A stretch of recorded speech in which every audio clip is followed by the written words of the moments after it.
وصال جلوہ تماشا، وصال جلوہ تماشا ہے پر دماغ کہاں، وصال جلوہ تماشا ہے پر دماغ کہاں، کہ دیجیے آئینہ انتظار کو پرواز۔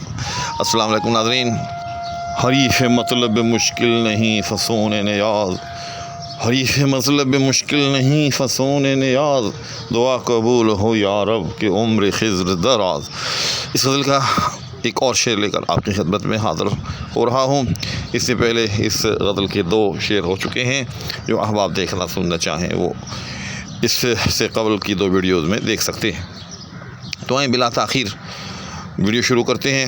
حسب دستور سب سے پہلے شعر میں موجود الفاظ اور تراکیب کا ایک جائزہ، اور اس کے بعد پھر انشاءاللہ العزیز شعر کی تفہیم۔ تو شعر ہے وصال جلوہ تماشا پر دماغ کہاں۔ اس میں سب سے پہلے جو سمجھنے والی بات ہے وہ یہ ہے کہ یہ جو 3 لفظ ہیں، وصال جلوہ تماشا، یہ کیا 2 حصوں میں منقسم ہے، یا ایک حصہ ہے، یا ایک ہی ترکیب ہے؟ تو سب سے پہلے تو میں سمجھتا ہوں کہ اس میں یہ وصال کا جو لفظ ہے، وصال جلوہ، اس کو ایسے نہیں پڑھنا۔ یہ وصال جو ہے یہ الگ ہے، اور جلوہ تماشا جو ہے یہ ایک الگ مرکب ہے۔ اور یہ مرکب جو ہے یہ مرکب اضافی ہے، لیکن یہ اضافت مقلوب ہے۔ یہ بھی آپ کو میں بتا دیتا ہوں۔ اضافت مقلوب، اضافت مقلوب اس کو کہتے ہیں کہ جب مضاف اور مضاف الیہ کو آپس میں جو ہے وہ عدل بدل کر دیا جائے، اور ان کے درمیان جو اضافت کی زیر ہوتی ہے وہ حذف کر دی جائے۔ مثال کے طور پر میں اس کی مثال دیا کرتا ہوں، جیسے نم شب، یعنی رات کو برسنے والا نم، جو آسمان سے پھولوں کے اوپر جو نم برستا ہے، جس کو ہم اوس بھی کہتے ہیں۔ تو اس نم شب کو ظاہر ہے یہ ایک مرکب اضافی ہے، نم شب۔ تو جب ہم نے اس کو الٹا، شب کی جگہ نم لے آئے اور نم کی جگہ شب لے آئے، اور درمیان سے جو زیر اضافت ہے وہ ہم نے حذف کر دی، تو یہ کیا بن گیا؟ شب نم، یعنی رات کو برسنے والا نم۔ تو اسی طرح سے یہ جلوہ تماشا، تو اصل میں تو یہ ہے تماشائے جلوہ، یعنی جلوے کا تماشا کرنا، جلوے کو دیکھنا، یعنی یار کا جلوہ ہے اور آپ اس کو ملاحظہ فرما رہے ہیں۔ اچھا ہاں، یہاں ایک اور لفظ بھی قابل وضاحت ہے کہ تماشا جو ہے یہ ہمارے ہاں عرف میں جو ہے وہ اور معنی میں ہے، اور فارسی میں یا ادب عالی کہہ لیں آپ اس کو، یا کلاسک ادب کہہ لیں، اس میں اور معنی میں ہے۔ ہم جو اس کو عام طور پر استعمال کرتے ہیں تماشا کے لفظ کو، ہم کرتے ہیں جس سے کہا جاتا ہے کہ جی گلی میں تماشا لگا ہوا ہے، یار آپ نے کیا تماشا بنا رکھا ہے۔ تو اصل میں سینس وہی ہے، اس میں کوئی شک نہیں، جو فارسی میں ہے۔ تو فارسی میں تماشا کہتے ہیں کسی چیز کو دیکھنا۔ تو یہ جو کہتے ہیں نا کہ بازار میں فلاں شخص نے یا فلاں ڈگڈگی والے نے ایک تماشا لگا رکھا ہے، آؤ ہم بھی دیکھنے چلتے ہیں، تو اس کا مطلب یہی ہوتا ہے کہ ایک قابل دید چیز ہے، دیکھنے والی چیز ہے، یا لوگ اس کو دیکھ رہے ہیں۔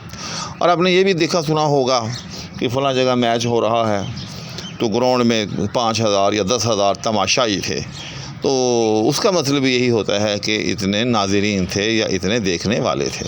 الغرض تماشا کا جو اصل معنی ہے وہ ہوتا ہے دیکھنا۔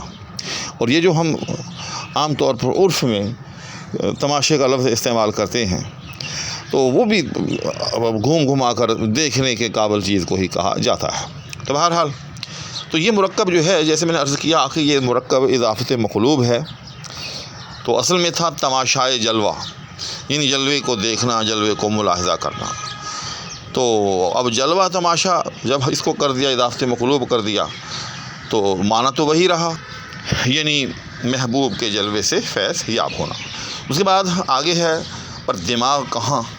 تو دماغ کہاں، اس کے بھی 2 مفہوم ہوا کرتے ہیں۔ ایک تو یہ کہ فلاں شخص میں دماغ نہیں ہے، بد دماغ ہے، کم دماغ ہے، بھائی اس میں دماغ کہاں سے آیا؟ ٹھیک۔ جبکہ دوسرا اس کا مفہوم ہوا کرتا ہے کہ اس کو اس بات کا ہوش کہاں، اس کو اس بات کا خیال کہاں۔ تو یہاں جو ہے دماغ کہاں پر دماغ کہاں، یہ اس معنی میں ہے، لیکن اس بات کا ہوش کہاں سے آیا، اس بات کی فرصت کہاں سے آئی، اس بات کے سوچنے کا وقت کہاں میسر ہوا۔ ٹھیک۔ اس کے بعد دوسرا مصرع ہے کہ دیجیے۔ اچھا یہاں یاد رکھیے گا، خاص طور پر وہ احباب جو کہ شعر و شاعری سے براہ راست منسلک ہیں، کہ یہ جو دیجئے اور دیجئے ان میں زمین آسمان کا فرق ہے عروض کے اعتبار سے۔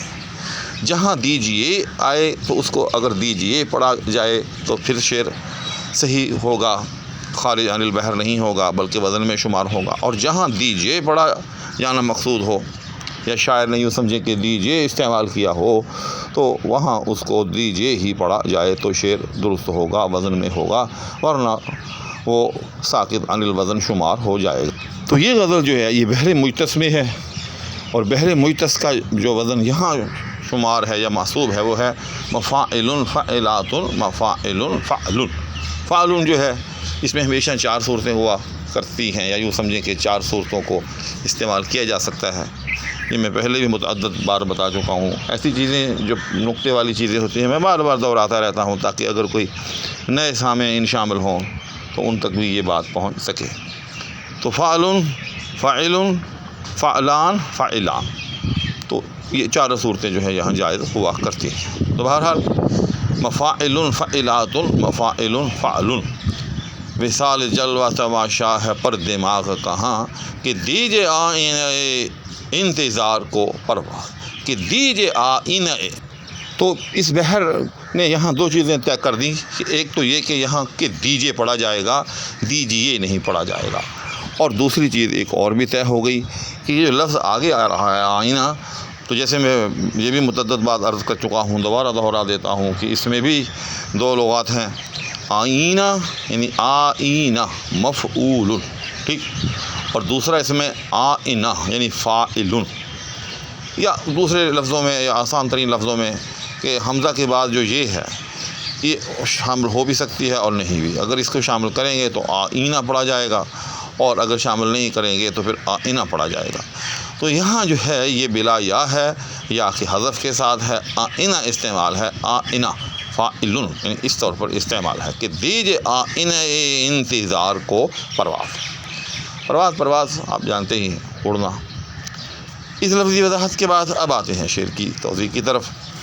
غالب کہتا ہے کہ وصال جلوہ تماشا ہے پر دماغ کہاں، کہ وصال جو ہے وہ ہمیں مستقبل میں یوں سمجھیں کہ ہمارے سامنے ممثل ہے، ہمارے سامنے ایک جلوے کی صورت میں جو ہے وہ دکھائی دے رہا ہے، یعنی وصال کی منزل بالکل قریب ہے، سامنے دکھ رہا ہے، نظر آ رہا ہے کہ بس ابھی وصال ہوا چاہتا ہے، لیکن پر دماغ کہاں، لیکن ہمیں اس بات کا حوصلہ کہاں، ہمیں اس بات کا اب خیال، سوچ یا اس بات کی اب طلب کہاں کہ دیجئے آئینہ انتظار کو پرواز، کہ آئینہ انتظار جو ہے ہم اس کو اور پرواز دیں۔